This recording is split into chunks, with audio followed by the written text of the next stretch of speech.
Welcome to Speaking of Strong Style, where we discuss the news, events, and issues surrounding New Japan Pro Wrestling. I'm Steven Conway. With me, as always, is Jeremy Finestone. We are contributors to the Fight Game Media Network.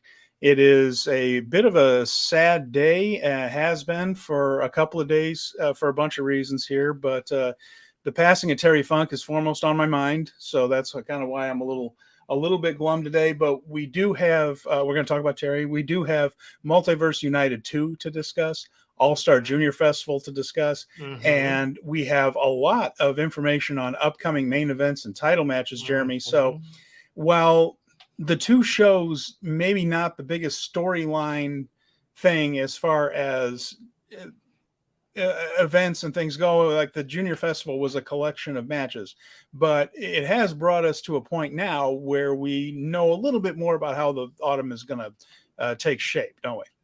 Bro, God bless anyone who bought both of those shows at full price, because that was one way to spend $50. We split up the shows. You watched one, I watched the other. I have no idea what happened on the All-Star Junior Festival.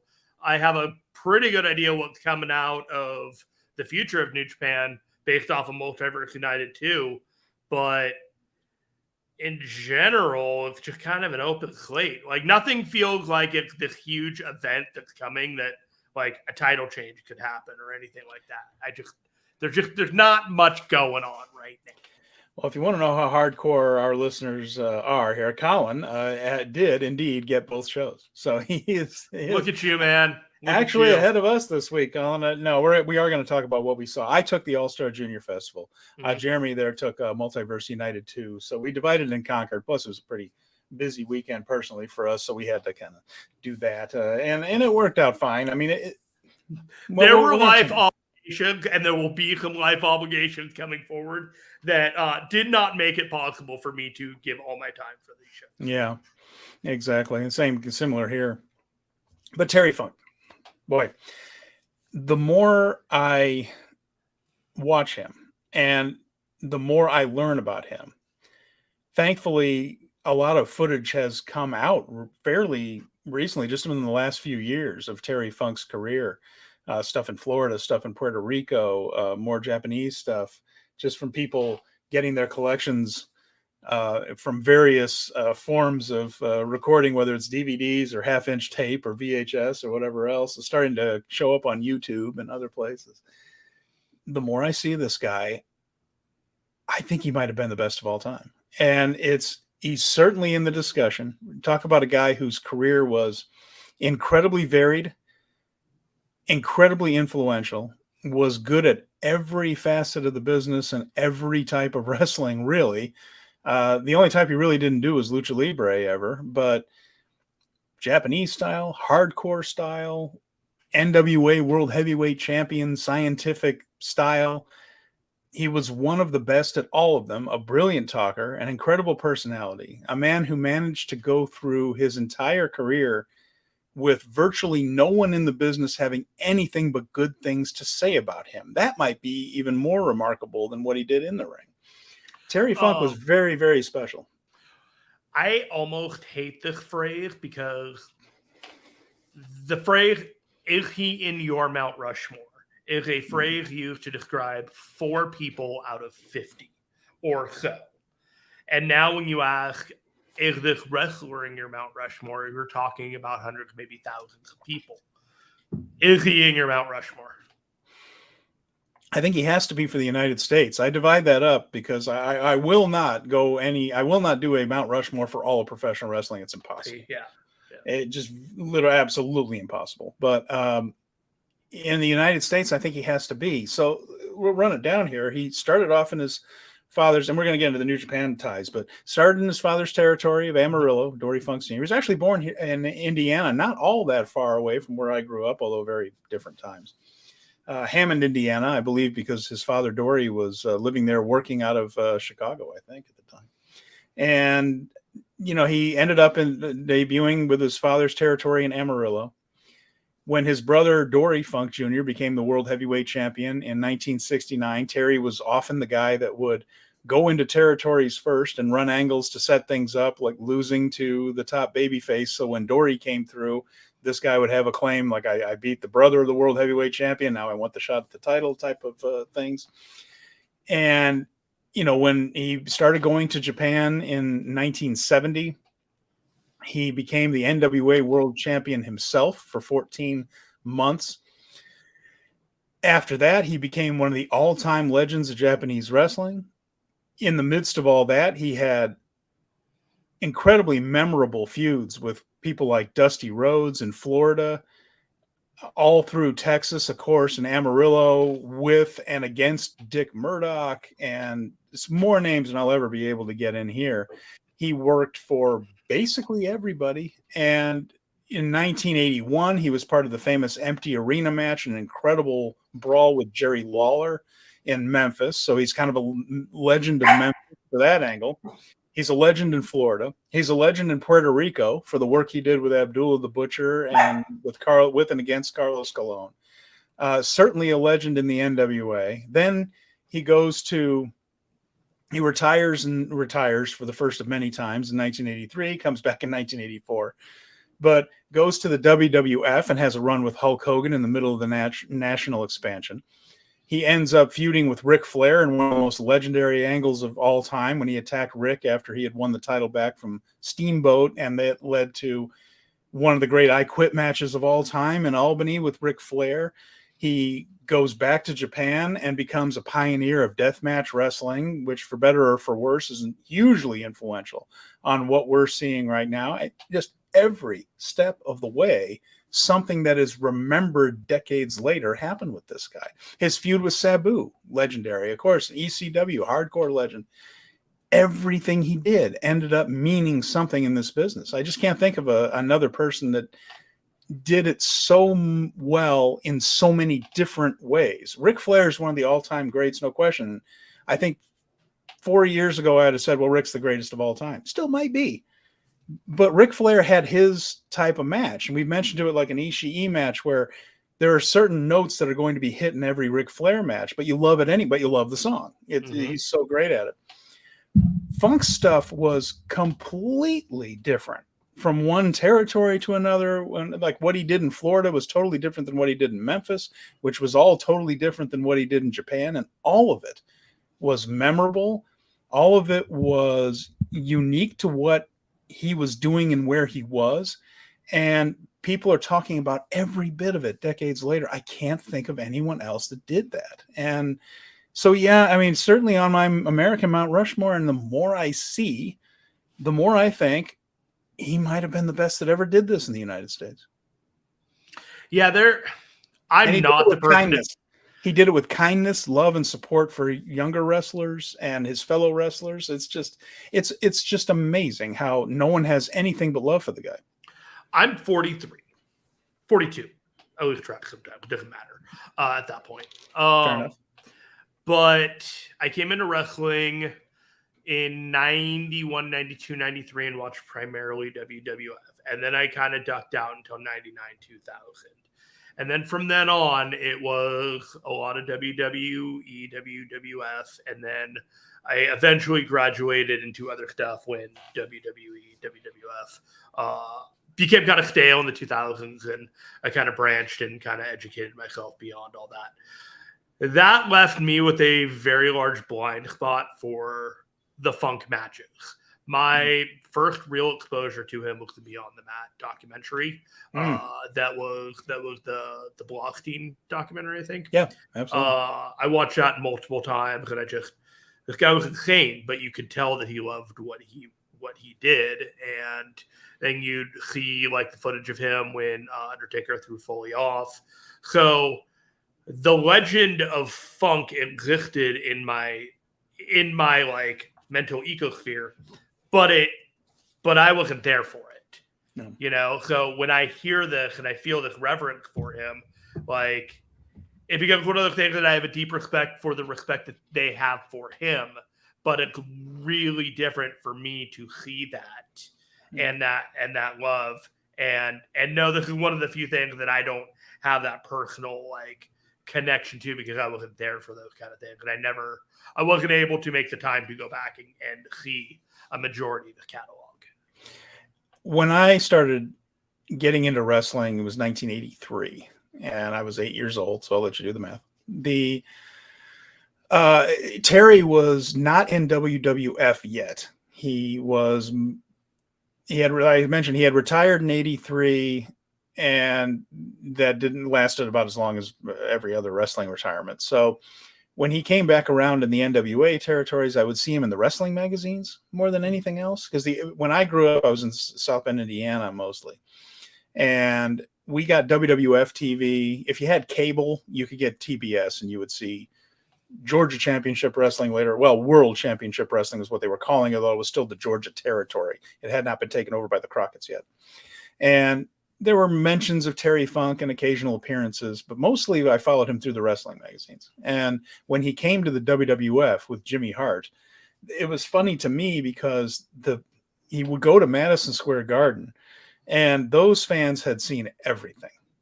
Everybody over the years came to Madison Square Garden. Terry was one of the only guys that could make him kind of believe. If you watch some of those things, like he would be walking around ringside at MSG, the hardened, battle-tested crowd, and he would pretend to hear something he didn't like, and he'd go over to the rail and sling one leg over.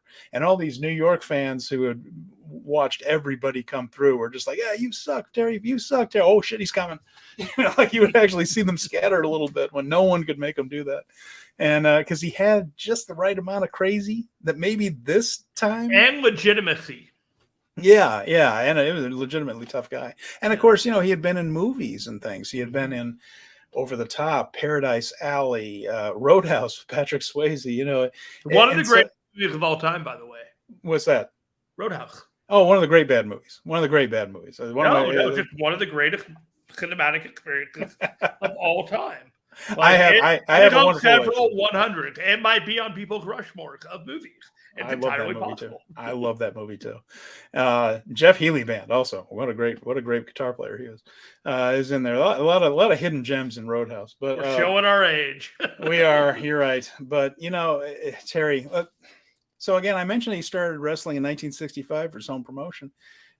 His first win, a record of a win, was over Sputnik Monroe in Amarillo. Sputnik Monroe, one of the most legendary figures in Tennessee wrestling, and helped to integrate professional wrestling in Tennessee. So right off the bat, he's in a place where it mattered, and he was teaming with Wahoo McDaniel. He was wrestling Mike DiBiase, Ricky Romero. We might know a wrestler who took that name from something. Rene Goulet, all that stuff. I got it, Rocky Romero. 1965, December of 1965. But his first match in Japan was for the JWA, the Ricky Dozan's promotion. Ricky Dozan had already been killed, but he and Dory went out there. Dory was the NWA World Champion against Antonio Inoki and Mishiaki Yoshimura. That was his first match in Japan. It was on July 27th, 1970 at the Oda Ward Gymnasium. And the next night in Yokohama, he faced Antonio Inoki, New Japan founder and owner, and defeated him by DQ. So there you go. Again, right on top, right? You can't get any bigger than that. And on August 4th, he and Dory faced Baba and Inoki, the number one tag team in the entire country, and lost by disqualifications in a 2 out of 3 falls match for the International Tag Team Championship. And that was his first run there in Japan in 1970. They were back in 1971. He also teamed with Dick Murdoch, another Amarillo guy, and facing top guys, Baba and Inoki, right on top there. That relationship that he made and Dory with Baba became a very important one because, of course, I mentioned they were back in 1971. Early 1972, both Inoki and Baba left and created their own promotions. So, of course, Baba went off and created All Japan, Inoki New Japan. Mm-hmm. He is the one that created the relationship with the Funks and with the National Wrestling Alliance, which was a key thing in gaining All Japan some legitimacy, because for years they've been seeing the NWA champion come in and defend against the top JWA stars. And so now he had that. And so that gave him legitimacy. We've talked in the past on this show about things Inoki tried to do to gain some legitimacy by getting the NWF title, winning that and bringing that to Japan. Like, I won a championship from America, that type of thing. Both of them were struggling with that legitimacy. But the Funks were instrumental in making sure that Baba had it, because they had been, Terry was about to be the NWA world champion. Dory had been. They started booking foreign talent for Baba and working with Baba in All Japan. Baba even sent his prize pupil, Jumbo Tsuruta, to Amarillo after the 1972 Olympics. And Tsuruta's early career took place in West Texas, not in Japan. So, he lived in Amarillo, worked with the Funks. And it was noted by Fumi Saito in a really good interview with Jim Valley talking about Terry, that a lot of Jumbo Tsuruta's wrestling moves came from that territory. The Funks, he did the butterfly suplex and the gut wrench suplex, similar to how the Funks did them and things, just because that was early in his career. The Funks continued to work with Baba, and they became such big baby faces. They actually rode in the Japanese bus and not the foreigners bus, because more than even New Japan, All Japan was all about the native Japanese guys facing foreign heels. That was what the whole thing was based around. So Americans and Brits and Canadians would come in for tours, and they would be the heels against Jumbo Tsuruta and Baba, and later on Tenryu and others. But the Funks got over so much as baby faces. They were riding with the Japanese, and they were absolutely the good guys in all that. And, they lived the whole cowboy thing. And Terry always dressed in boots and hats, cowboy boots and hats. They played the part. Right. Dory a little less so. Dory was a little less flamboyant, of course, but they were always taken very, very seriously in Japan. And they were instrumental in what became a massive move for Japanese wrestling in 1981. Stan Hansen had started working with Inoki in the late 70s, and he was one of the top foreign heels, also one of the top heels in WWF occasionally. He had a famous cage match with Bob Backlund, and of course at that time, we mentioned before, WWF was working with New Japan in the late 70s because the AWA was tied up with another company, and Baba had the NWA wrapped up. Stan Hansen was one of the top foreign heels. Abdullah the Butcher had come over, had been poached by Inoki from All Japan. And Stan was a little worried that maybe Abdullah is going to be the number one heel now. Am I in the right spot? And so he and the Funks began talking. And in 1981, Stan Hansen jumped over to All Japan, had worked for New Japan the night before, and then showed up for All Japan at the tag team tournament finals, walking out with Jimmy Snuka and Bruiser Brody, and against the Funks. That's what the tag team match was. Stan Hansen ended up giving the big lariat to Terry Funk on the outside, led to the win from Brody and Snuka. And all of a sudden, Stan began what became his all-time legendary run with All Japan. And he became an All Japan guy. And that space was open in New Japan. And, you wonder, had he stayed, would the guy that they had just started bringing in named Hulk Hogan have gotten over quite as much as before with Stan and all the main events? Maybe. Hogan was a hell of a charismatic guy, and he was big, and he was in great shape back then. And while he was never the wrestler that Stan was, he wrestled more in New Japan. If you watch those Hogan matches from back then, he might have gotten over anyway. So would the lightning have struck if the circumstances weren't exactly the same? Yeah, you'd wonder, right? I mean, and the Funks were actually instrumental in that. So it may have kind of cleared the path for Hogan to really be the top guy in New Japan at that point. Interesting to think about. Yeah, it is. And so, the Funks continued to book foreign talent all the way until the territory days ended. And then the position wasn't needed so much anymore. Really, until 1990, Dory was with them there. Dory was mostly retired by then. Terry was phased out. And then when the FMW started with Atsushi Onita, who had been an All Japan guy and had been Terry's young boy at one point, carrying his bags and getting him his drinks and stuff like that. Onita was running FMW, was the top star, and he brought Terry Funk in, and they pioneered deathmatch wrestling in Japan. That's where they were doing the barbed wire exploding deathmatch stuff right there. And he began working for everybody. Because he did not have that All Japan tie-in anymore. Terry had been kind of aged out of the All Japan group. And he started working for everybody in Japan, Michinoku Pro and IWA and FMW and all that. And so it was actually not until May 3rd, 1995, that Terry Funk had his first match with New Japan Pro Wrestling. May 3rd, 1995 at Dontaku in Fukuoka. He teamed up with Shiro Koshinaka, and he beat Horimichi Fuyuki. Sorry about that. Horimichi Fuyuki and Masachono in a tag match. And he did that one. He wrestled a couple other matches in Japan on that tour there in 1995. Came back in 2001. Wrestled in Tatsumi Fujinami's 30th anniversary match, October 8th, 01. Fujinami teamed with Bob Backlund to beat Dory and Terry Funk in that. And then he actually appeared at a Wrestle Kingdom. He was at Wrestle Kingdom 4 in a Legends match. So Terry teamed up with Riki Choshu, Masahiro Chono, and Manabu Nakanishi. And they defeated Abdul the Butcher, Toru Yano, Takashi Iizuka, and Tomohiro Ishii. That was the match in 2010, January 4th, 2010. That was his last match for New Japan. So, that... Nevertheless, there was this big tribute in the New Japan Twitter page for Twitter feed for Terry.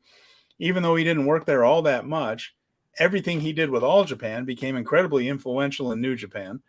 And they paid tribute to him too. So, Terry had dementia the last couple of years. He has 2 daughters that were taking care of him from what we have heard. Terry's wife passed away a few years ago. And, he was just a guy that was loved by everyone. He is in every Pro Wrestling Hall of Fame. And if he's not, it's not a legitimate one. He has won every Lifetime Achievement Award from Cauliflower Alley all the way to Pro Wrestling Illustrated. And, even though, like I said, not a traditional New Japan wrestler, but still had influence over the company we know and love. So we lost Terry the other day, age 79. And just wanted to say a few words about him. One of the all-time greats whose presence is still felt even in a New Japan ring. Steven, you have a podcast. You are allowed to do these things, and I wholeheartedly approve of the time taken to recognize the brilliance and the impact felt by one Terry Funk on the wrestling community, including the Japanese wrestling community. There are going to be a lot of tributes to him. There already have been. And that Dave Meltzer and the Observer is going to do a heck of a write-up on Terry, and he's going to do a great job. So he did one already, and he already posted it before he got on the plane to England, because there's not going to be an Observer for like 2 weeks, so he couldn't sit on it. So he got a good chunk of thoughts out already. So we'll see more about what people have to say in the retrospectives that are sure to come, including ours, moving forth. So with that in mind, we're going to try to move forward here. And because we do have shows to talk about, and both shows in the past and some upcoming things. So let's talk about Wrestle Kingdom. Yeah. So Wrestle Kingdom, they have released the poster. And for the folks that are listening to this as a podcast, the faces, that are most prominent on here are Sonata, which makes sense. He's the World Heavyweight Champion. You have Kazuchika Okada, Tetsuya Naito, David Finlay, and Will Ospreay. Now, all of this makes sense. These are the top faction leaders, I would say. On the right, in smaller images, you get Hiromu Takahashi, Yota Tsuji, Evil, Zack Sabre Jr. On the left. Left and right don't seem to really make much of a difference, just how it's spaced out. But you have El Desperado, Ren Narita, Shota Umino, Master Wato, and Hiroshi Tanahashi.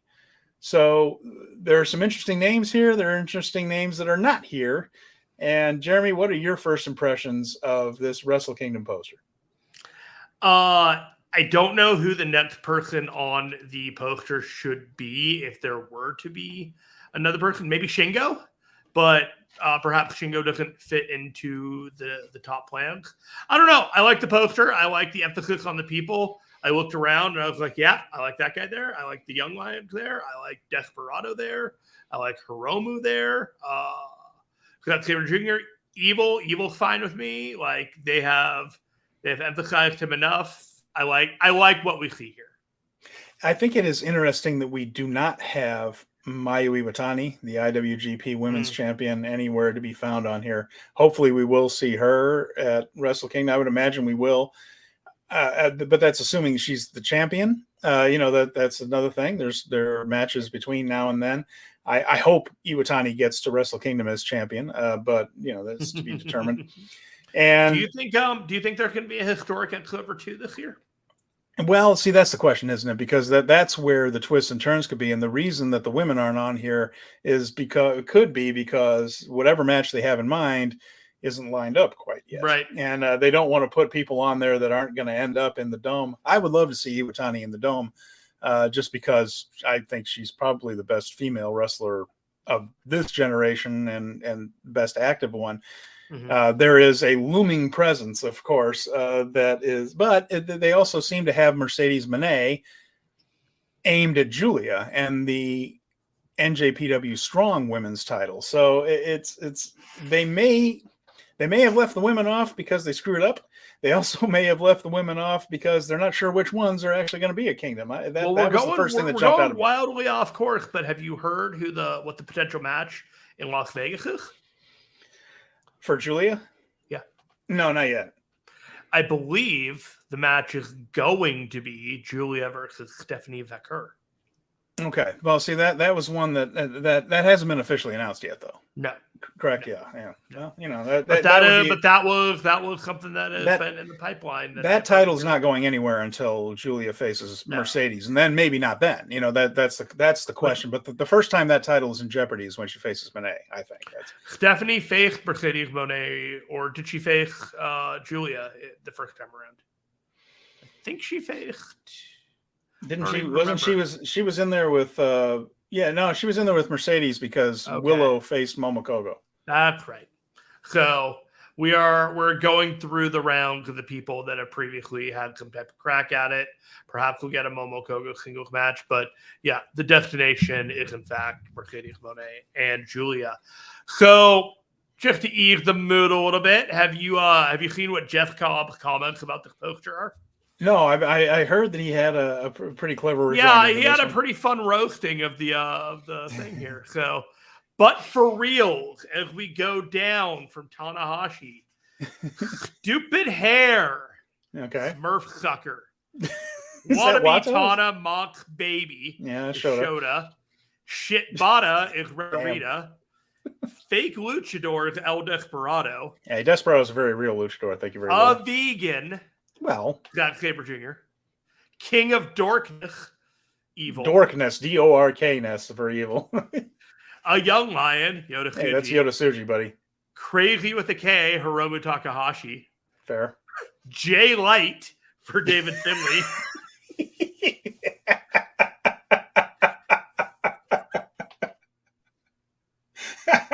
All right, that popped me. All right, good. I'm glad. Chucky for Naito. Yeah. Same old shit for Okada. Hey, no. Just boring guy for Sonata. And finally, the United Empire. Something is defiantly wrong here. I think he meant definitely. I think he meant definitely. Look past that. He got defiantly. So we'll give it. Maybe it's possible that his fingers got singed from all the roasting that he did right there. Oh, I enjoyed that more than I thought I would. That was pretty good stuff. That's why I made sure I brought it in here, because it was legitimately funny stuff. Yeah, that was pretty good. All right, so what do we got next? I think we should go ahead and talk about these shows from the past weekend.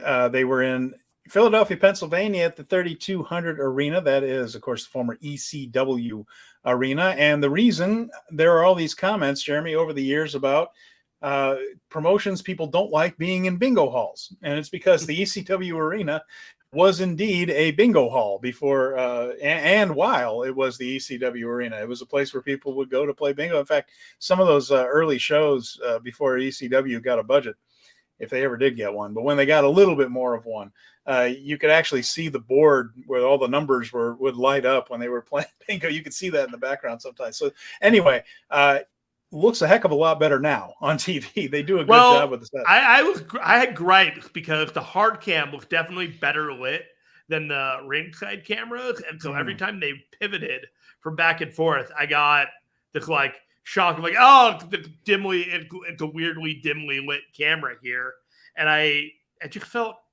low rent when that had, but it looked better and it broadcast. There were no issues. I never had any internet issues or anything like that with the show.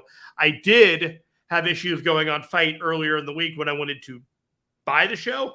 I couldn't go on to Fight on like Friday afternoon. It was just not working, and it made me very nervous until I went and bought it on Saturday, and all's well that ends well. But so this was Multiverse United was on Sunday, and All-Star Junior Festival was Saturday. We're going to start with Multiverse United in front of 665 people, virtually the same attendance both nights. There were 7 more people at All-Star Junior Festival, probably for the cheesesteaks. We'll get into that. But Ian Riccaboni, Matthew Raywalt, and Veda Scott were on commentary for All-Star Junior Festival. What was the announced team for Multiverse? What was the announced team? It was. Sorry to put you on the spot. I know it was Hannafin. I think it was Veda Scott, and it wasn't Ian Riccaboni. I think he had the night off, but I can't remember who the third person was. Okay. It was an average team. Like the whole show, top to bottom. Like if you like this show, like Impact, like this is a fun show to watch. It was Tom Hannafin. It was Tom Hannafin. It was Tom Hannafin, I'm pretty sure. But I don't know if there were 2 or 3 people. It was just, I didn't write that part down. I wrote a bunch of stuff down. I just didn't write that part. I should have mentioned. I shouldn't have blindsided you. I apologize. Oh, it's all good. I am an amateur doing a professional job, my friend, and I make no bones of it. John LaRocca. It's good to see John on here. John, thanks for tuning in. He says it was better than Multiverse United 1. And Colin, by the way, agrees with you that the lighting was weird. Okay. However, Colin also thinks that you got the match of the weekend. So we'll get to those. And John says Alden English or whatever his name is now. That's Matt Raywalt. English. Oh, that's Raywalt. I couldn't remember his name.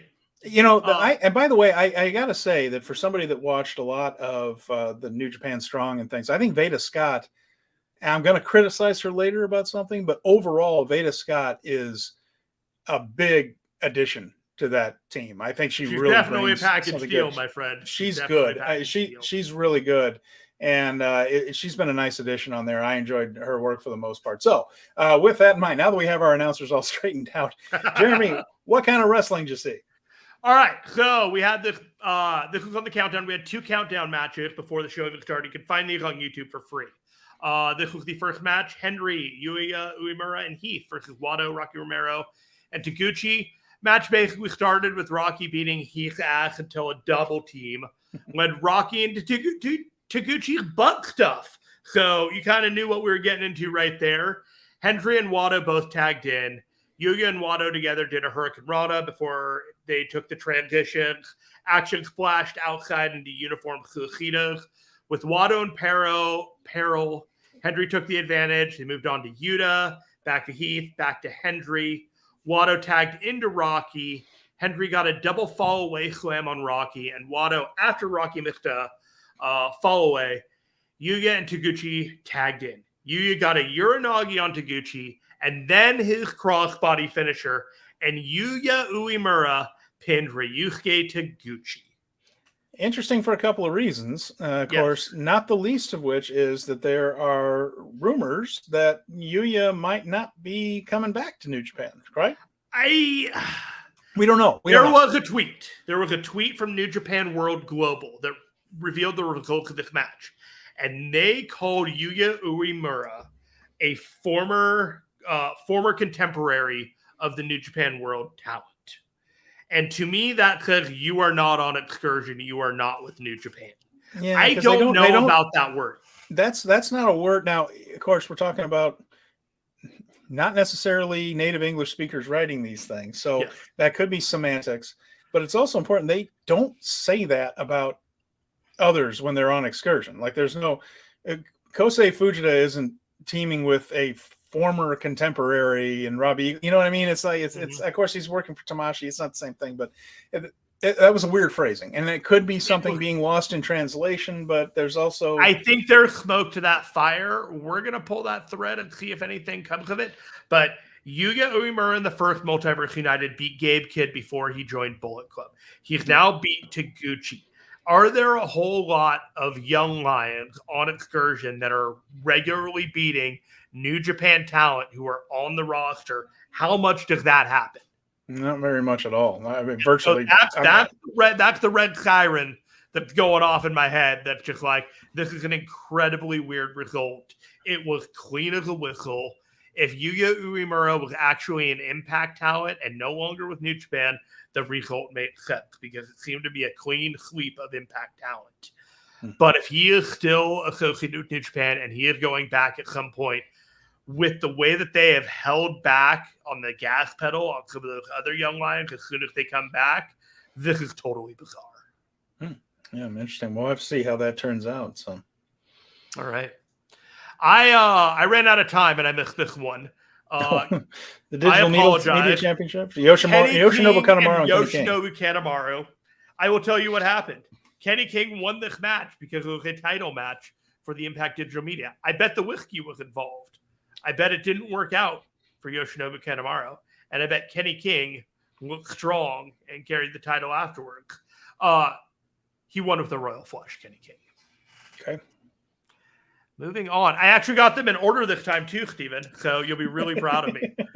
Since the last time that we talked about this match, Yo was added to this 7-way to make it an 8-way X Division scramble. It had Chris Sabin, Kevin Knight, Kazarian, Bushi, Yo, Rich Kwan, Mao, and El Desperado.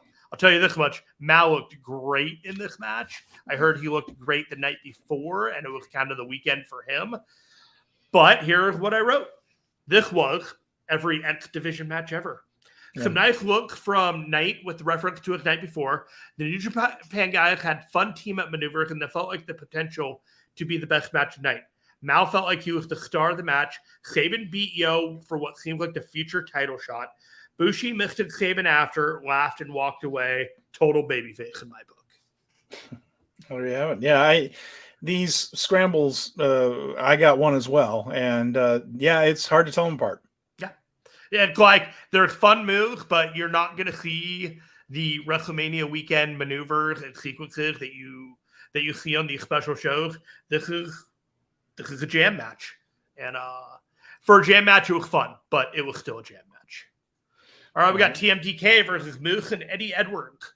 This was a really good story match. Team Impact kept Hayes from tagging Zack Sabre Jr. until he was able to come in and beat some ass. It then moved to Zack Sabre Jr. and Eddie Edwards for a good sequence after about 7 minutes. Hayes then went back in with Moose, and eventually Moose got the win on Hayes. Nothing too crazy. It was to really strengthen the look of Moose and Eddie Edwards. It seemed pretty obvious that Hayes was going to take the loss here. Does not seem to be a whole lot of future programs between everybody in here based off of the way the match was worked. It seemed more like, let's have a match between these guys, and this guy's going to win, and this guy's going to take the pin. Okay, fair enough. Okay. The women's 4-way, Momo Kogo, Deonna Purrazzo, Giselle Shaw versus Julia. Every single phone is out for this entrance, Steven. Every single phone. Everybody stopped, and this was a moment everyone wanted to be here for. Cool. So it started out with the test of strength early between Deonna and Julia mowed her over. Just a shoulder block sent Deonna to the corner. Deonna then got a double clothesline on Momo and Julia after Giselle got dropped. An excellent sequence among all four women going outside and back, eventually back to Giselle, giving Deonna a Spanish fly off the top with Momo breaking up the pin. 10 minutes passed, all were in the ring. Momo gave Giselle a DDT before giving Julia a Saito suplex. Julia kicked out of the Queen's Gambit and escaped the Fujiwara armbar when Giselle and Deonna fought for submissions on the other two. Julia then got out, Momo got out, and with the Northern Light suplex, Julia won on Giselle for the win. Afterwards, Momo and Julia faced off, and Julia gave Momo a driver for her inconvenience. There you go. Yeah, one of the things I like about Julia is that she does have a bit of an asshole streak to her, sometimes, which gives her a little bit of an edge. Is the point I'm trying to make right there? Like her character, her vibe is a little bit Roman Reigns. Oh, really? You think so? Yeah, where it's just like I am like the best at this, and I carry myself kind of like above everybody else, just kind of like the aura that she kind of floats on the air above everybody else just a little bit, and no one's been able to take her down. And the mystique is still there stateside because this is her first time that she's come out here. This is definitely got people interested, and I think people bought the show to see her and to see this match. And if you saw it, I think you're ready to see some more. Well, that's great. I'm very much looking forward. She's been announced for the Las Vegas show, so I'm pretty amped up that I'm going to be in the audience for that one and see her. Got a couple of comments here. Colin mentions poor Momo. She hardly got the chance to do anything. It sucked.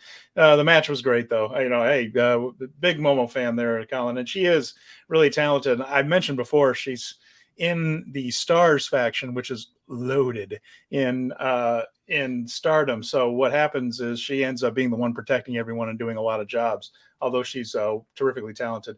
John LaRocca wanted to mention something from the TMDK versus Impact match. He said, this was good. I enjoyed Zack Sabre Jr. and Moose working together. I would love to see a match between these two. That would be one of those interesting things there. Just contrasting styles, the lanky, smaller Zack against Moose. I'd like to see a 15-minute match between those two for the TV title. Yeah, that's a good point, John. I would like to see that too if it ever came around. I think that would be an interesting stylistic matchup. I'd enjoy seeing that also. The only other thing after the 4-way was you could definitely tell the crowd wanted some type of indication of what the next feud for Julia was going to be, whether it be a video package or somebody coming out. And the crowd kind of died a little bit, but I'm not sure if the crowd totally died because of that or because the next match was Doki versus Sami Callihan. Wait just a damn minute here. I will not have you besmirching the name of Doki on this program. I will not. There was not much Doki could do to salvage this match.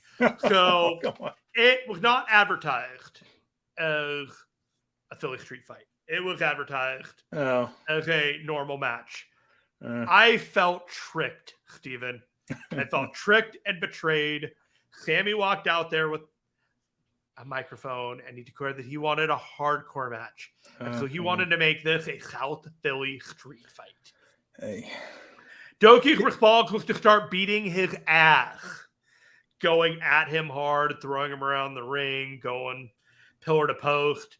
Sammy got the advantage, started throwing chairs into the ring, doing a 8x10 photo of him doing paper cuts between the fingers and then doing armpit paper cuts.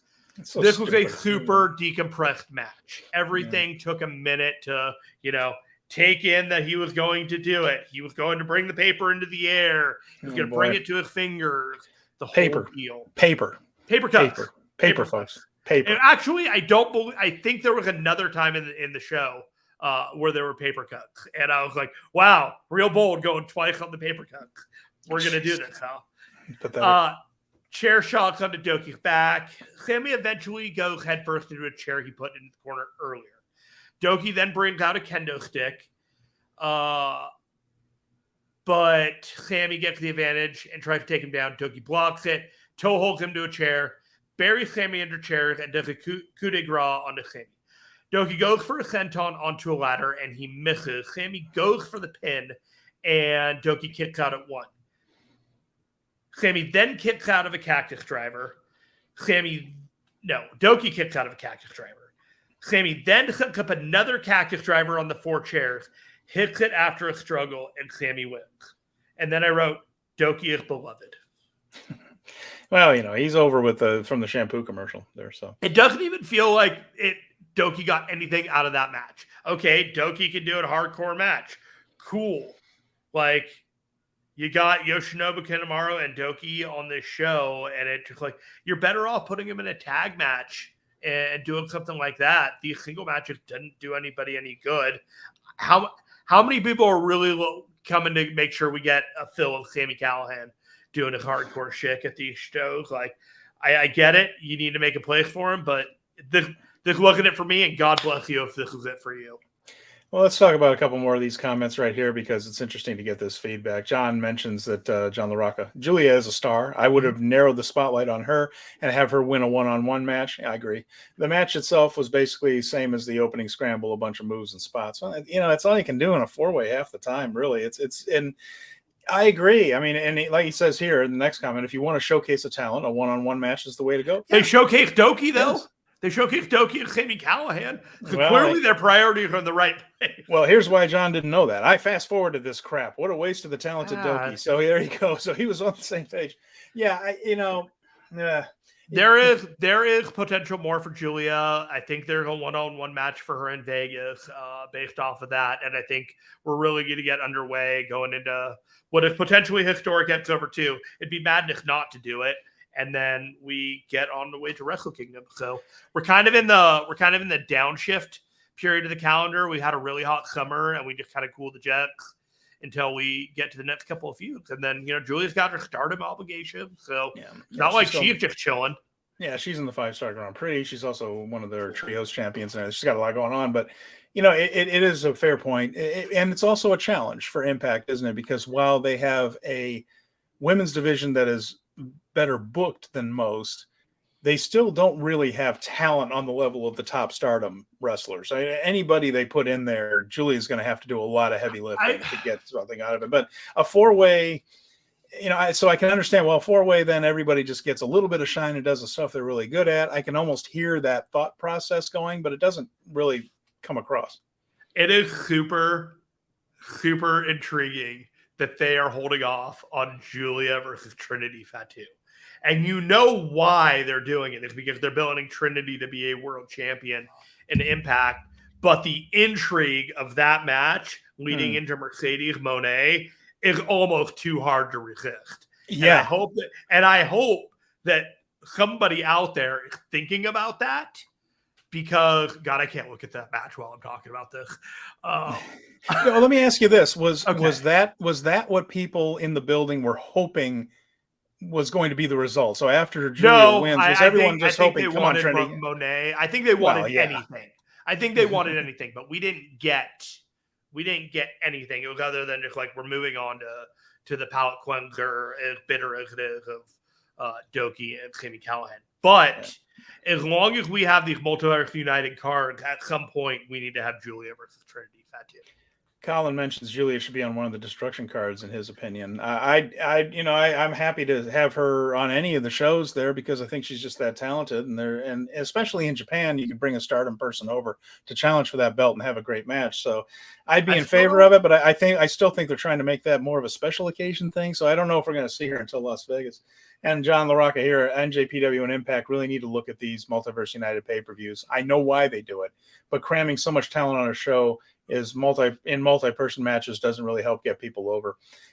It's very true. And we're going to see a lot of that when I go over All-Star Junior Festival, where it's just a lot of guys flying around. And it doesn't bring interest in the pay-per-view. He says, if they want to get people interested, they need to have more matches that'll get people to spend their money on. And hopefully they understand that. But I suppose as long as knuckleheads like us are buying it, then they're probably. I got feelings on this based off of the main event, because I honestly think that had things gone differently in the main event, that this would have been a $25 pay-per-view, but I'm not necessarily sure it was based off of the way it played out. So still heartbroken that they didn't belt Tanahashi. Right there, man. I didn't think they were either, but when they did the whole thing of like Tanahashi is the only guy to challenge for the AEW title, the New Japan World title, and the Impact World title in the same calendar year, I'm like, you can't lose all three. Come on. and yet you can. So anyway, we have other matches to get to. We do have a team from the United Empire here, TJP and Francesco Akira against the New Japan match where you were guaranteed to have a New Japan winner. Robbie Eagles and Kosei Fujita. So you have a little bit of TMDK against United Empire. So this is the most New Japan match on the card so far. Fujita looked good before he was leaving on excursion. Catch 2-2 should win this but Eagles looked really good. Nice return to the junior heavyweight action since the heavy load of the best of the Super Juniors ended in May. We haven't seen many Super Junior matches or any of the junior heavyweight matches at all because of the heavy load of the G1, and there weren't many undercards. So this was actually one of the first times that we've seen a lot of these guys back into the ring. Akira gave Eagles a reverse Rana for the win. It was a solid match. TJP with the pin on Fujita. All right. And then we have the Bullet Club match. I kind of wish Hikuleo was in this match instead of PCO, but here is the lineup. Ace Austin, Chris Bay, Alex Coughlin, Clark Connors, Kenta, and David Finlay, all representing Bullet Club, versus ELP, Tamatonga, Tangaloa, representing the New Japan faction, PCO, Josh Alexander, and the DKC, all a part of this match as well, and they were going to click match. Solid grudge start beginning with Tama and Finlay as they get ready for their feud. Callback to Clark and DKC training together in their grudge. Match moves forward with DKC in the peril. The ring is so small that you only have 2 guys on the apron and the other 3 are out on the ringside walking around because you literally just don't have enough room for. Yeah, this is a smaller ring. That's worth noting. I noticed that the ring was smaller as well the night before. I know that New Japan uses an abnormally large ring, but it was really obvious here that they were in tighter quarters than we're used to seeing. Yeah. So Finlay is crushing DKC in the corner. Josh Alexander jumps in with the House of Fire, suplexes each of the 5 members of Bullet Club with Germans, and then a belly-to-belly suplex on Finlay to finish it off. Ace Austin did the paper cut with his cards to absolutely no heat. So gotta pay attention, boys. Pay attention, boys. What your thoughts are, especially since you're both on Impact and you guys should know better, because Sammy did it earlier. Alexander gets back after a sequence of Finlay and ELP. Ace does a suicide dive, then PCO does one in return. A PCO salt onto the heels, but DKC falls into a power bomb by Finlay, and the Bullet Club takes the win. Fun match. This was got the crowd into it again after people weren't quite into Fujita and Eagles and Catch 2-2 because they weren't like big stars, but it was a fun, fast match. This was the one that people were like, hey, you got Josh Alexander, you got this Bullet Club, you got the whole deal. It appears that Ace Austin and Chris Bay, there's no drama whatsoever. They're firmly in this Bullet Club, and we are moving forward with that status quo. Yeah, and before we get to the next one here, John mentions that it looked like it was an 18 by 18 ring. Probably was. New Japan uses 20 by 20, and those 2 feet make a big difference in each direction there. So it's another step usually. So it's footage and math, everybody. It makes a difference. It's a big difference, yeah. It really is, actually. I've run the ropes in both, and it's a totally different step because you get into rhythms. And an 18 by 18, it's basically 3 steps, turn, 3 steps, turn. 20 by 20, you got to think. Yeah. So thanks for coming to my TED Talk. I loved it, man. Trey Miguel, Leo Rush versus Speedball Mike Bailey and Hiromu Takahashi. Speedball Hiromu. There's some talent in this ring, man. What's that? There's some talent in this ring right here. This was legitimately the most talent in the ring, and it showed. If you saw sprints earlier, this was even faster, but it was much better. It was well more composed, and the talent and the veteran ability in the ring definitely showed. And Trey Miguel is the least experienced person in the match. You're probably in for something good. So we got Speedball and Hiromu shaking hands despite their future matchup. Takahashi chance start. Hiromu and Trey begin. Hiromu beats his ass, and Leo tags in. Speedball then tags in. Not really sure what to say other than these are 4 incredibly talented and athletic wrestlers who can all box jump their height, so this was pretty much rad. Trey Miguel is a Ricochet-style wrestler that's a little shorter than Ricochet, so that's the knock on him. We got to a point where Hiromu was in peril. The drag screw leg whip to get back to his side. Basically a sprint. Rush low-blowed Hiromu and got the pin, and he wanted a title match. Speedball did not like this turn of development because he already has a setup with Hiromu that you're going to get into later. But now we have 3 people who are very interested in this junior heavyweight title match.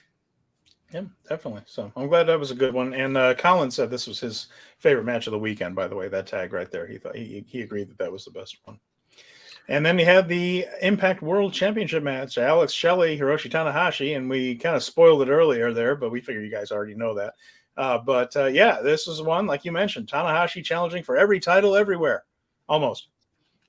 Pretty much a classic main event. Hiroshi Tanahashi continued his streak of looking good in matches rather than having a substandard performance that people kind of knocked him for before the G1 back at Forbidden Door and the time in Toronto.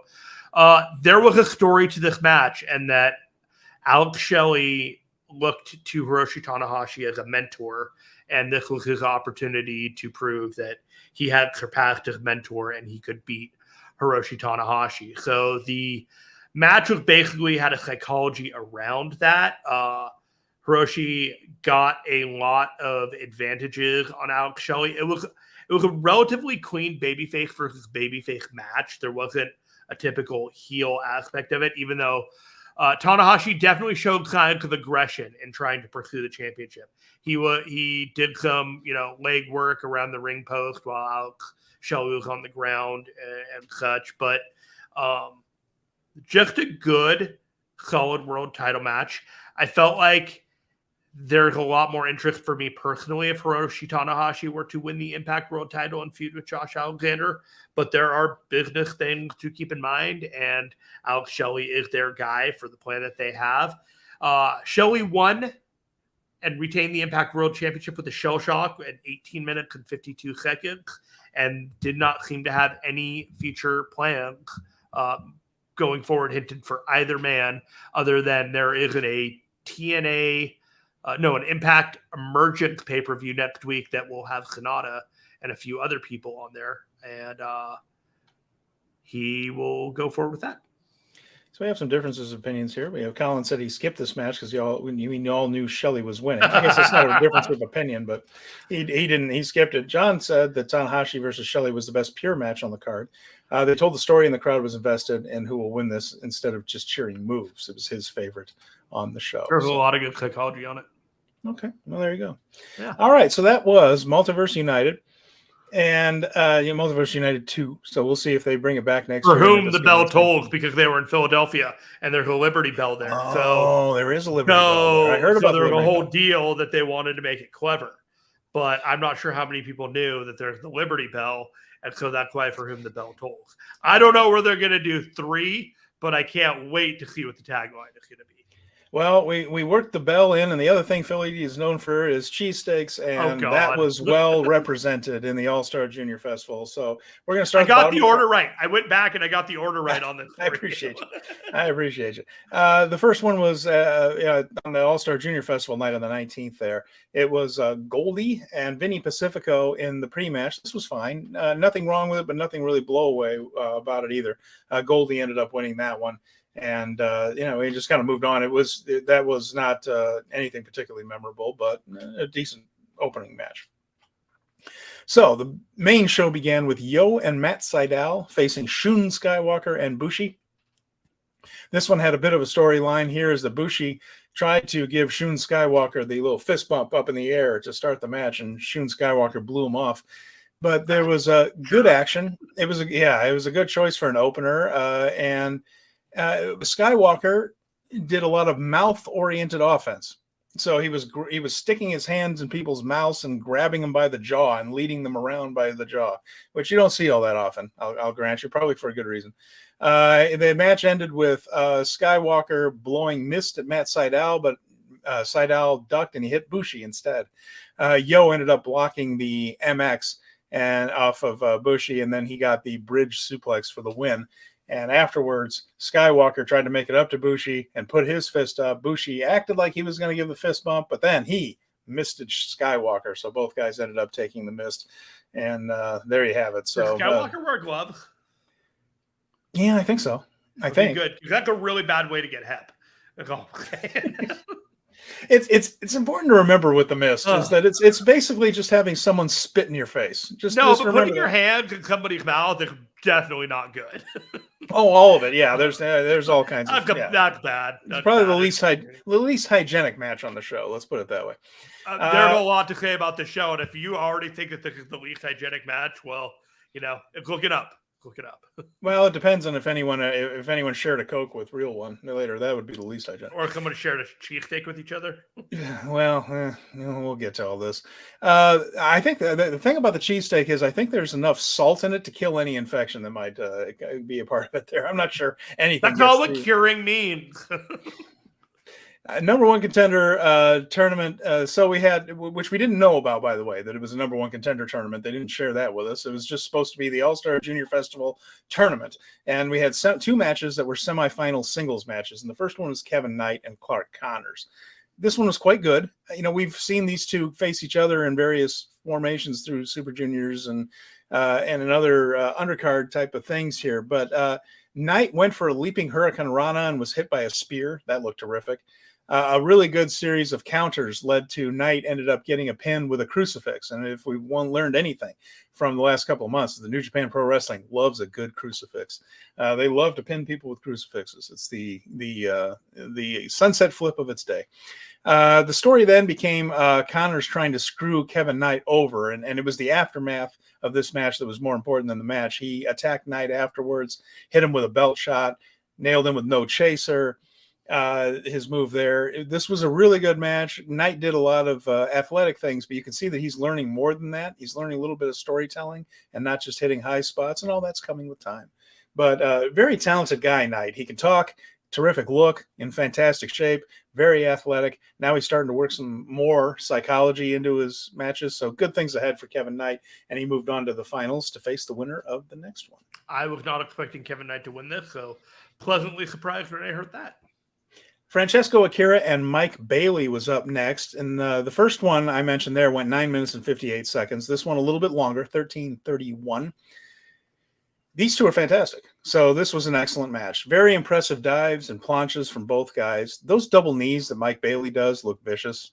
I don't know how good they feel or not, but they always look really wicked. Akira also managed to counter a handspring elbow, that type of thing where he does a handstand into the ropes and then bounces off with the elbow, caught Bailey, and then turned it into a German suplex, which looked fabulous. And eventually he managed to hit the Flamingo Driver for the winner. This was an excellent match again. Both of these guys are so good. And in keeping with United Empire's more, not babyface, but less heelish side, was actually a little bit gracious in defeat here. United Empire's not the jerks they originally were when they unless turned you're heel. in AEW and they want you to boo you, but we got to talk about that at some point. I guess we need to talk about how Will's being portrayed out there. But again, Tony's Tony. But we have Akira and Bailey here. Excellent match. This one was a lot of fun. And it set up Mike Bailey against Kevin Knight. And Akira is one of those guys that you can put him in there with anybody, and he's fabulous. He's a really talented dude. So good to see him here. Okay, I can't wait to hear what you have to say about this one. Let's go for it. Well, I trashed New Japan for even booking Real One, not only because of his personal issues and very unsavory stuff that this guy's pulled, but on talent alone, I didn't think he belonged in a New Japan ring. I just don't. He's not a good wrestler. He came out here and he was playing. Stop. Hold up, one sec. The match, for people who are listening, is Ryusuke Taguchi, Rich Swann, and the DKC versus Starboy Charlie, Jack Cartwheel, and Real One, formerly known as Enzo from WWE. Oh my gosh. One moment. Okay. Sorry. Enzo from WWE. So yeah. I'm sorry. There was a note that said Bray Wyatt just passed away. So it just caught me off guard. Oh my God. Really? Yeah. So. Oh shit. He was having those health problems we just heard about there. And okay, well, I'm going to let you take a look at that and look a little more into that while I do this, and then we're going to come back and talk about that if that's the case. Okay, yeah. Triple H just posted. Yeah, breaking news. The call from WWE Hall of Famer Mike Rotunda, who informed us of the tragic news that WWE fan member for life, Wyndham Rotunda, also known as Bray Wyatt, unexpectedly passed away earlier today. Our thoughts are with his family, and we ask that everyone respect their privacy at this time. That is tragic. And again, My condolences to the family of William Rotunda. That is. Woo. Okay. Sorry. Damn it. Yeah. That. No one wants to see that. No. And I am sorry for anyone to get that news unexpectedly this way. That was something. Yeah, our thoughts with that whole family right there. I mean, it's from a family that had, several generations of wrestlers in it, and some, and of course, Bray Wyatt, whatever you thought of his act, left a pretty indelible mark on the last few years of pro wrestling. And either way, thoughts with that family who have to go through all this. That's just, way too soon. Way too soon for anything like that. And the thing is with Wyatt, again, whether you like the act or not, very few people were as good with fans as he was. He connected unbelievably well with and he did a lot of things like fan art. He would post it. He would sign it if you ask him to. I saw a clip I remember online of him. Somebody had drawn a really nice picture, but it doesn't even matter if it was nice or not. The point is they drew a picture of Bray Wyatt for him, and he was just effusive with his praise of it and how he was moved by it, and made that it was basically, I think, like a young teenager or something, and probably made that person's year with as nice as he was about it. So definitely somebody who lived with kindness in his heart, and this is sad news. I will say I went to, I believe, 3 WrestleManias in which he had a spotlight match: WrestleMania 30, WrestleMania 31, and I believe WrestleMania 33 in Dallas. And each one of them, you could just tell that he was something special in the ring. He wrestled, I believe, The Undertaker one of those matches, and Levi Stadium. He wrestled John Cena for the first time in New Orleans, and I don't remember who he wrestled in Dallas, but is that the Randy Orton? No, that wasn't the Randy Orton one. That was I'm not sure. Yeah, anyway, but it's just one of those. You hate to see it. These individuals put their pain and their bodies on the line for us at all times, and regardless of what you think of their act or whether you like what they presented. Just amazing individuals to get to the point where they can connect with the furthest person in the nosebleeds the way that they do. That's something special, and my condolences to the entire family. Yeah, absolutely. Jeez. All right. Well, this is all going to seem pretty trite and silly, but we're gonna talk. Let's start your roast of the real one. No, it's not going to be what you're hoping for here. I'm hoping that you say something positive about him. I was advocating for him last week. Well, I still don't think talent-wise he belongs in a New Japan ring. Here's what we saw Saturday. A real one, first of all, trolled the crowd, but with a lot of Enzo Amore type of affectations and things. He knew what he was doing out there as far as that part of it goes. He had a pre-match promo that was long and not particularly interesting, and the crowd didn't have a whole lot of heat for it. We're just kind of waiting for it to be over. There were a lot of blunt references, to blunts. So we know how he's been spending his time since. He showed up in pretty decent shape. He had the abs and things. He was pretty well cut.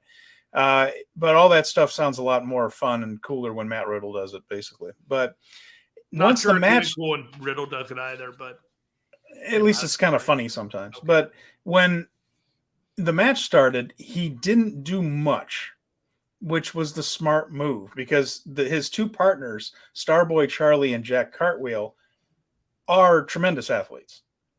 He was smart enough to let them do the work. By the way, every time anyone did anything on offense to Real One, it popped the crowd. Like knocking him off the apron got a pop out of the crowd. Yeah, the crowd really didn't want to see him there. But what he did, and there wasn't much, he did fine.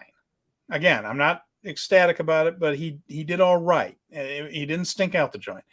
But he also didn't. They also kept him out of a lot of it. So a lot of gymnastics-inspired offense from Jack Cartwheel in this one. He did a Sasuke special. We haven't seen many of those since Will Ospreay stopped doing them. The Funky Weapon was over with the crowd in Philadelphia. They loved the Funky Weapon. They thought Taguchi was terrific, and they had a blast with it. Starboy Charlie did a lot of good flying. So with the exception of Real One, this is mostly Taguchi spots where he did his stuff pretty well, by the way, just the right kind of hip attacks. And, Taguchi knows how to do some of that stuff. And but the flying from the other guys is really good. I would love to see more Jack Cartwheel with New Japan talent, because that guy does a lot of very innovative, interesting things. And so I would like to see him in Super Juniors or in Junior Tag League somewhere in there. And, you got to say the crowd was smiling after this one. They had seen a lot of interesting spots. The DKC was strong. I haven't even mentioned Rich Swann, who's a very talented athlete and does a lot of impressive things. So between Taguchi, we got a good version of Taguchi.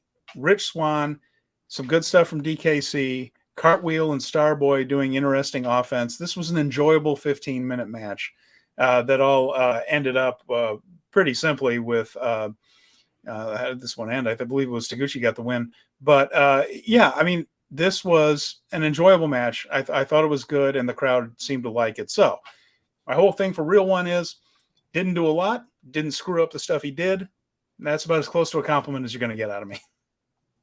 All right. I pleasantly surprised. Well, there you go. Up next, we had the Lucky Dip match.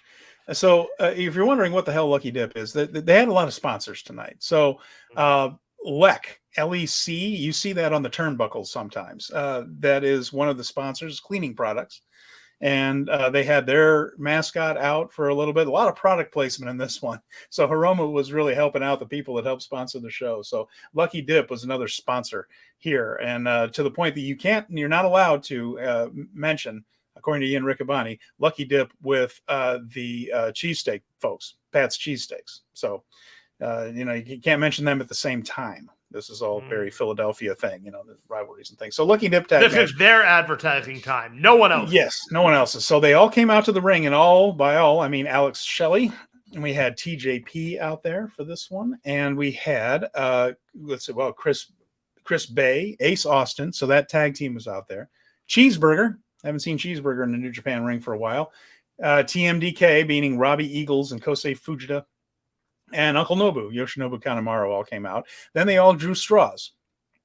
And what they really did was they pulled these sticks out that had either red or blue on them, and that was the corner you went to. So it was four blue sticks and 4 red sticks. It's possible, Jeremy, that this was a shoot. Just the way that this was done.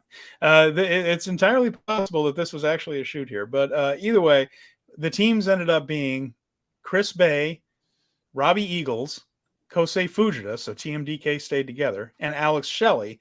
It was the Bullet Club team that was split up. Ace Austin went over with Cheeseburger, TJP, and Uncle Nobu. And this was basically a scramble match, though, once it got started. Everybody got a little bit of shine. Everybody took a few bumps. Nobody really did anything particularly different than anybody else. Nobody really totally stood out. Cheeseburger had a showtay party, the way the Young Bucks do a super kick party. He was giving the showtays to everybody. And, of course, they put over the Jushin Liger, taught him the showtays. So, just an enjoyable match that was basically a spot fest. And Fujita ended up hitting a deadlift German with the bridge on Cheeseburger to get the pinfall. And Cheeseburger has a surprising amount of New Japan experience, actually, Jeremy. He appeared several times in undercard matches and at Wrestle Kingdoms at Rambo's. Yeah. So Cheeseburger. His legacy of the Cheeseburger. Yeah. It looks like he's put on maybe a little bit of muscle and maybe up his look a little bit. Not a lot of muscle. Not a lot of muscle. He's still very, very lanky. Maybe just the outfit makes him look bigger than he actually is. Well, that's possible. So there you go. So we had a 5-way match. This was another scramble thing. And it's the same as what I've talked about. It's one of those things. Everyone's going to get a little bit of a shine. Everyone's going to take a few bumps. Soberano Jr., Dragon Kid, Fugaz. So Soberano and Fugaz are CMLL guys. KC Navarro and Leo Rush. And this was very short. In fact, it felt rushed. It wasn't really long enough to get anything done. It was only 7 minutes and 15 seconds with 5 guys. So it was very, very hurried. Leo is acting like a full-blown heel here. There's no babyface Leo that we got in New Japan at all.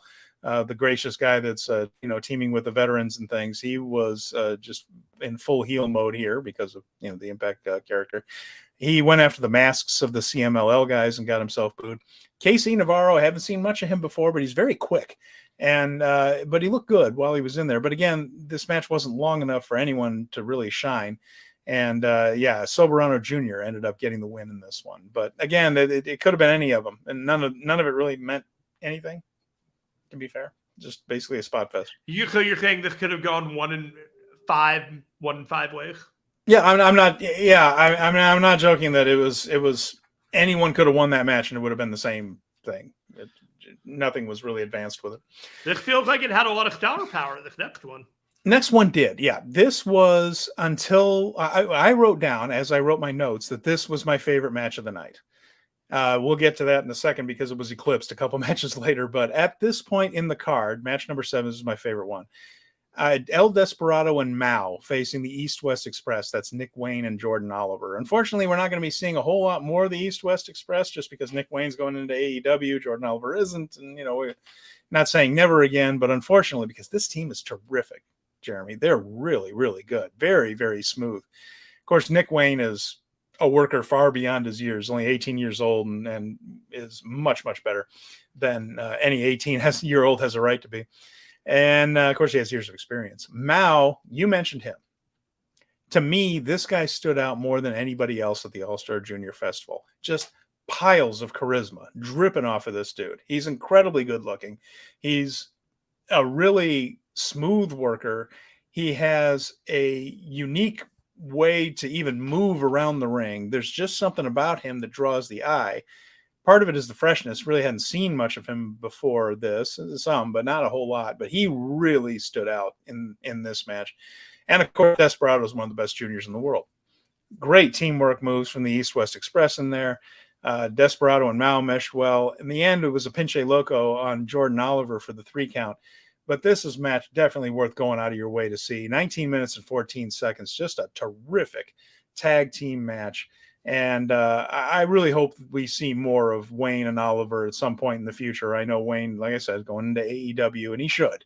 But I would love to see this team a lot more. Man, they're good. And Colin mentions that KC Navarro is really good. And I'm convinced now. Yeah, I enjoyed seeing him on that show earlier. So, yeah, this one was, at this point, my favorite match of the whole night. Just a smooth, really exciting tag team match. Again, pinche loco on Jordan Oliver for the 3 count. But tons of great teamwork from East-West Express. They really are a smooth working team.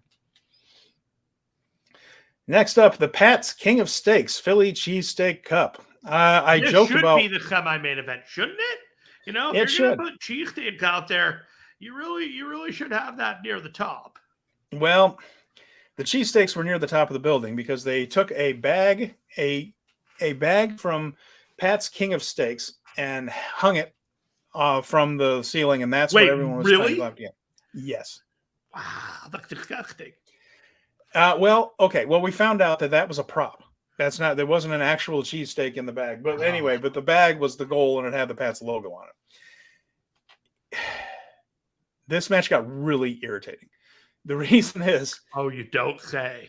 The commentating on this one was rough. For some reason, I don't know if Veda Scott was getting paid 50 cents every time she said the word cheesesteak. And, but she beat this thing utterly to death. And Renee Holt was there with her, and Riccaboni was with her. There aren't that many cheesesteak jokes, but we got them all 50 times each during this match. Cool. The commentary was to the point that I turned it down during the thing because I just didn't want to hear them say the word cheesesteak again. What the work was, there was so much comedy in this one, so much joking around on the commentary that no one, whether you could hear the commentators or not, could take this match particularly seriously. It was a ladder match, so there were a lot of the car crash spots. But if you're going to do a match that clearly doesn't matter, and is clearly being taken as a joke, there's a lot of injury risk in a ladder match for that shit. And there, Jeremy, I'm just saying, like, why do all this stuff and take all these bumps and all these falls when you're telling the crowd that this is all for silliness? that it's because we're trying to get a damn cheesesteak off the ceiling, and for no prize. You don't get anything except a cheesesteak. You know, like that. There's no title shot. There's no belt. No, thank you on this one. It was 19 minutes and 27 seconds of me hoping guys didn't get hurt for something so meaningless. Doki, Lowrider, Master Wato, Blake Christian, Hiromu Takahashi, Rocky Romero. There were 3 teams in this one, although that didn't matter, and nobody really worked as a team, and it kind of felt like it was a 6-way. Anyway, Blake Christian even turned on Master Wato, but nobody cared about that either because the teams didn't matter. But Doki and Lowrider, Doki ended up giving Lowrider was up on the ladder and he was pushed off. The ladder was pushed over. Lowrider came down with his foot on the top rope, turned it into a senton people on the floor and missed everyone, splattered to the concrete. Again, for a cheesesteak. And do you see any of these guys being in the Super Junior Tag League? I mean, Hiromu and Master Wato. Like Lowrider and Blake Christian. Doki. Lowrider, no. Blake Christian, no. Rocky Romero, no. So, no. But maybe the work was done to like, hey, we want to be on your radar. And so they're willing to put their body on the line, not for the cheesesteak, but for the, hey, we have an opportunity. I've never seen Lowrider before, but there are people that watch this show on the New Japan World app. So, it's native. None of these guys really wowed anybody with this. And again, even if you were watching this thing, like you wouldn't take it any seriously because the announcer was just joking throughout the entire presentation of the match. Doki ended up hitting a sunset bomb on Hiromu Takahashi onto a ladder bridge. So they did the thing where you had the ladder set up to climb to get the prize, but there was another ladder going horizontally from the turnbuckle to the, to make a little landing spot. He hit a sunset bomb on Hiromu and then climbed up, got the cheesesteak. Tiger Hattori was there, actually, the old New Japan referee. Yeah, great. I saw him on the other night. Had a big tray of the real cheesesteaks, brought it into the ring, and everybody was eating cheesesteaks, including Hiromu, who was supposed to be selling the sunset bomb he took, like holding up and eating the cheesesteak as he lay half dead. And this sucked. It was unnecessary. It was dangerous. It was for no reason. And I didn't enjoy this one. Screw it. Skip it. -1 star. Yeah, no. And then we had the finals. Now we had Mike Bailey and Kevin Knight, who won their matches earlier in the evening. They were back out for the finals of this tournament. This saved the whole show. If it had ended with the cheesesteak thing, it would have been a really rough. Would it have left a bad taste in your mouth? Oh, for the love of God. I can't even look at you right now. 19 minutes and 53 seconds this one went. This was the best match of the night. It eclipsed the Jordan Oliver, Nick Wayne, Desperado Mao match by just a little hair there. But, man, this was great. Knight came out with his ribs taped up. The story throughout this match was him showing guts and toughness and gritting his teeth and battling after the beatdown from Clark Connors. At one point, Knight was draped across the top rope. Bailey hit the knees to the back, which looked tremendous. We saw a different side of Knight again, who's usually, the athlete and doing all these high-powered spots. And he still was doing athletic spots there. But this was a lot of selling and a lot of Knight in peril, so to speak, and showing his toughness, which we really hadn't gotten from him. Not that we didn't think he was tough, but this story had not been told in Super Juniors. Bailey ended up going for a flamingo bomb, but Knight grabbed the ropes, and they managed to tumble over the top of the top rope to the floor, basically while still in position for that flamingo bomb, which had to be pretty tricky and was a pretty athletic sequence. Knight had a few rallies to make it look like he was going to pull it off and came very close. There was a sky-high spot that looked fantastic. But Bailey ended up hitting the ultimate weapon and then the flamingo driver for the win. And afterwards, Hiromu... he called Hiromu out and began the story that played out again at Multiverse United 2, right, where he said, you and I are going to team together tomorrow night, but someday I want a shot at that junior heavyweight title. And, of course, they incorporated Leo Rush into it the next night, and that would play out in the coming schedule ahead. So that was All-Star Junior Festival there. Again, not a lot in canon. I would say that if you missed this show, the only thing you actually missed that would matter to the New Japan storyline is Bailey challenging Hiromu. And you could pick that up from Multiverse United too. So was it entertaining? Some of it was. there was some good athleticism here. This show was not worth $24 US. And so it was, there it was, but it was not worth the pay-per-view money for All-Star Junior Festival in Philadelphia. I guess what there's left to say is Steven Conway, thank you for taking that bullet for the fans. Strong style. I was sitting there just thinking, man, Jeremy got the better show out of this one, I bet. So I hadn't even seen it. I felt a little burnt out by the time I was watching Multiverse United 2. I don't know if I gave it as high a review as maybe I should. I thought it was a good show. I thought the Sami Callihan and Doki match was the worst thing on there by a country mile. And but you're going to get that in an Impact show, and that's fine. Like, I'm here for the New Japan aspect with a familiarity to Impact. And with that said, it is exactly what I thought that show was going to be. Well, let's look at this, though. Let's look at it this way. I would love to see more Jack Cartwheel at New Japan ring at some point. If Starboy Charlie came in, be happy to see that as well. And Mao, goodness gracious, sign that man. I was absolutely blown away by him. So there were some good things perhaps to come going forward. I would love to get more of those guys in New Japan matches with the juniors. The junior division is strong as it is right now, but bringing those guys in, rotate them, whatever, as foreigners and visitors, I think would really add some nice spice to what's already a very good division.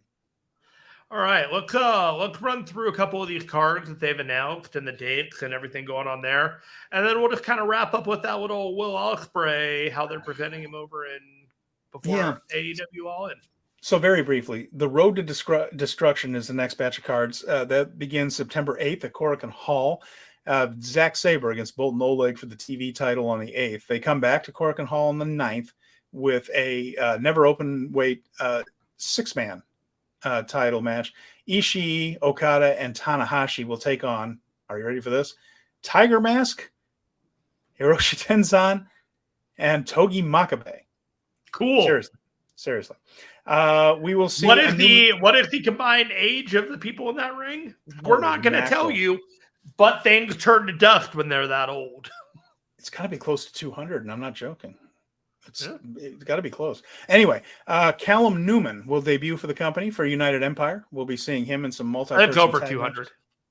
It's got to be. Yeah. Now that I think about it, yeah. I mean, what? Well over 200. Yeah. Could be a 225. Tenzan and Tiger Mask get you to 100.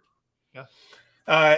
Anyway, there's also a best of 7 series that's going to start in Chiba on September 10th with Blue Justice 13. That's that special card there that is promoted by Yuji Nagata. He'll be teaming with Shota Umino and Master Wato to face Strong Style. Speaking of Strong Style, Ren Narita, El Desperado, and Minoru Suzuki, a best of 7 series. So that comes off of the G1 finals where these 6 tangled up a lot. So we'll be seeing best of 7. And gee whiz, I wonder if that'll go all 7, Jeremy. What do you think? Typically does, I'd have to say. Then we get to the 24th, I believe. Loaded show here. King of Pro Wrestling title, Taichi against Sho. IWGP tag team titles. I crossed you up. I apologize. That's Bishamon against TMDK. And then we will also have Naito against Jeff Cobb. They haven't officially said that's for the briefcase, but I think that's unofficial. We were expecting it anyway. Shingo Takagi against Great Khan in a special singles match, and the UK title, not going to be at Royal Quest 3. Surprised me. Title, Will Ospreay and Yota Tsuji. They got to be having another title match set up there. There's a lot of time here and there. And then we got October 9th. October 9th is going to be Destruction at Ryogoku. So we're going to go back to Sumo Hall, and that will have Evil and Sonata for the IWGP World Heavyweight title. We will also see the never openweight title defended with David Finlay taking on Tama Tonga. The strong tag team titles, that's Alex Coughlin. Alex Coughlin always cracks me up with the white eyes. Alex Coughlin and Gabriel Kidd defending against El Phantasmo and Hikuleo.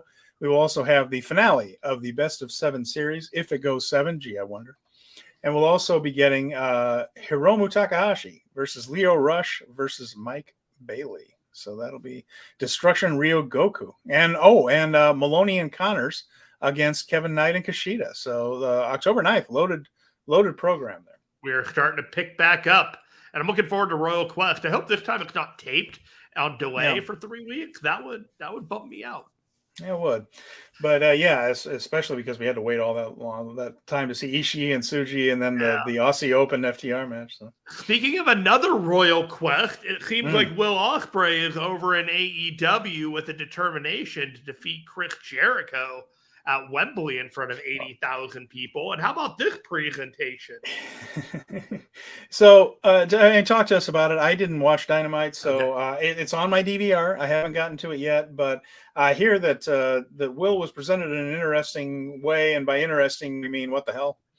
Okay, so first off, it's a fantastic promo by both guys. Will Ospreay comes off as a star, and he mentions that he is going to be a free agent, and definitely puts out the tone of pay the money to sign me, Tony, that kind of vibe. But have you ever seen a Guy Ritchie movie? Yeah, sure. Have you ever seen Will Ospreay come out as if he were cast in a Guy Ritchie movie? Yeah, kind of, because he kind of did that at the very beginning of the whole United Empire thing with the Chelsea grin and all that. He was getting 1,000% the same energy. So he comes out in his the Blacksmith United Empire shirt that they are selling right now. He's got a gold chain around his neck. He's coming down with that like stomp swagger of like, I'm going to punch out the next person that I see, almost like he's just like a thug in the back ends of like the bowels of London kind of thing. Just, I am going to wreck you. I might as well just have a little bowler cap on my head and call me Tiny. It's the kind of energy that he's giving off. And he wants Jericho. He wants this match bad. He's coming off as a heel. He's coming off as a hired gun for Don Callis. And I know that Chris Jericho has sold out Wembley under Fozzy. And I know that there's a very good chance that Chris Jericho is going to be cheered at this show. To me, it is absolute madness that they are putting Will Ospreay in any type of scenario to possibly get, like, that they think he's going to get booed. If you want to portray him as like a brawling brute and a thug in there, like, that crowd will cheer him. If he comes in there and beats ass as a hometown boy against Chris Jericho, that crowd will not boo him. This is madness to me that they are in any way, shape, or form leaning into Will Ospreay being a heel for this match, despite the fact that they have laid groundwork for that in the past. Will has been a heel in the United Kingdom. He's been a heel with Rev Pro as the champion and things. So that has happened before. And he did get the crowd to boo him. However, he wasn't facing an American in those matches. He was facing other Brits for the most part. I know the Rev Pro brings in people from everywhere, but this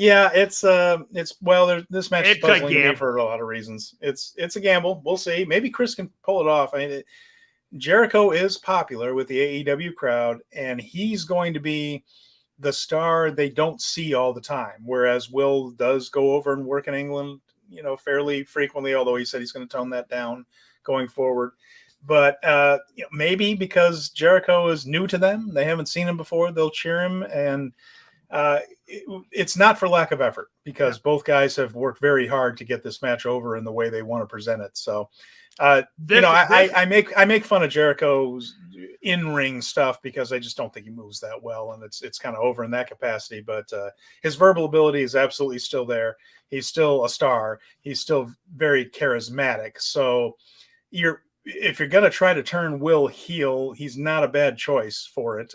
You got a shot. Yeah. I don't know if it's just going to be like, fuck it, we're just going to go with whatever the crowd chooses to go with for this one night kind of thing. But this has X factor, like the crowd will hijack the dynamics of this match written all over it, just for all the aspects of it. And and if so, by the way, if he does, Jericho might be smart enough to go with it. I mean, they're going to do a live performance to Judas. Jericho's going to be able to revive this thing. Will Ospreay is the best in the world. I'm really excited for this match. Cool. And if you haven't seen the promo yet on Dynamite, it's on YouTube. Watch it. It's fantastic. It's a contract signing segment between the two. And frankly speaking, if this match doesn't make Will Ospreay millions beforehand, it's going to make Will Ospreay millions afterwards. There's very little doubt in my mind that Tony is going to make him a very good offer. The question is Will going to perceive it as being better than New Japan's offer, or maybe even WWE's offer? I don't know if WWE's interested. I think they'd be crazy not to be, but sometimes I think they're crazy. So with Vince, but either way, Will's going to be making a lot of money come next year, and he has absolutely earned it with the incredible work. Are you watching All In this weekend? Don't know if I'm going to be able to. I got a family wedding, and then like 20 other things I got to do that are in my personal life there that I can't do because I'm doing the family wedding thing. So, which I read. Well, congratulations to the family wedding, and my cousin Casey's getting married. I'm very much looking forward to that. Shout out to cousin Casey. Can't wait to go and see that. And but it is. I have a family gathering too, not quite as joyful, but I will not be here next week as a result of that. Everybody, we have a fantastic guest lined up to host along with Steven Conway, but you're gonna miss me for a couple weeks, and you'll just want me back even more when I come back, and it'll be great. Well, and with that in mind, it's about time we wrap this one up here, Jeremy. This has been a sad couple days. What a roller coaster of a show! Yeah, and it's two of the royal families of wrestling suffering losses here in the last. I genuinely apologize to anyone still listening to the show and me dropping that bomb on you in the middle of that. That I didn't know how to react to that as I'm trying to talk about Enzo Amore, now known as Real One. Yeah. That was quite the transition, and we all grow as people as a result. All right. Well, we'll wrap it up for this week. We'll be back with a special guest next week. We'll be here at regular time, so the show will be back, and we'll do it all again. Jeremy, we'll see you in 2 weeks, and best wishes as well to you and your family as well. So hope everything turns out as well as can be expected here. So thanks, man. We do what we can here, and I'll be back before you know it, or I'll be replaced. Either way, it'll all work out. I'm not going to worry about that one. So thank you very much for the folks on the podcast. We agree. We thank you, and we would love for you guys to write us a little review, give us a 5-star review. It helps people find the show. Patreon, Fight Game Media, $5, $10. It's totally worth it, and we're going to come out with new content. We're brainstorming new content for the free feed to get you to want to listen to the Patreon. So keep an eye out. With that, we will talk to you very soon. Thanks for listening and watching. Speaking of strong style, we'll be back soon.